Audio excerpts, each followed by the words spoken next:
Hi, welcome to Richard's Reviews. Today's review is Kong, Skull Island. This is a reboot, I guess you could say. I think it's like iteration number 4 or 5 out there. This one follows more of just being on the centered around being on an island where they're searching for things. So basically, this one group gets some money to supposedly research the island.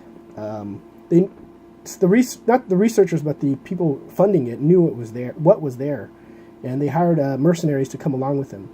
And once they get there, they have like a lot of artillery to handle this stuff and do a lot of weird things to what they call survey the area.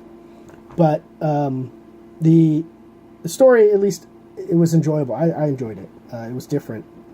You had a couple characters in there that did something for you. There was, I guess you could say, someone from the past, someone in the present trying to record things, someone trying to think of the future, and then there was one crazy person, definitely a crazy person there to add to the chaos. The good, I like the story, and that it was actually the story timeline was actually more closer to the future, present. I'm sorry. It was supposedly right after the Vietnam War, so say 1970 something, in the 70s. Okay, all the other Kong movies were pretty old. I think early 1900s, whatever, 1920s, 1940s, whatever, and then before that, so they were all kind of old. This one at least a little more modern, so they had better weapons and things to go along with it. The bad, the bad was that the story had so much to tell, I guess you could say, that it kind of just crossed over things that were there.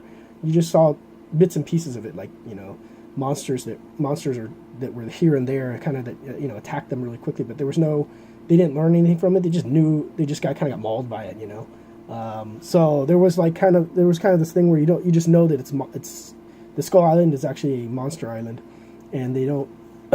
They just seem to be attacked by it. They don't tell you what, why, where.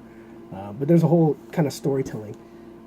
It's a bit slow in the beginning, but it proves to help them luckily later in the movie. So it's like, it's cool. It had a lot of interesting things happening.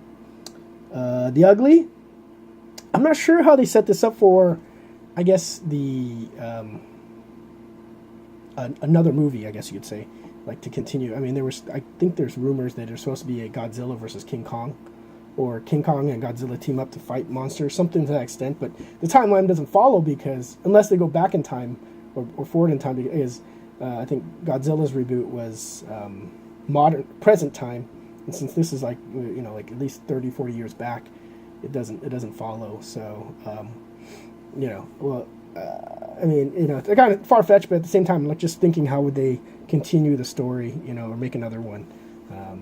It'd have to be like totally different or something. I don't know how they're going to follow it. So what you get with the box, like I said, usually buy the ones with the DVD and Blu-ray.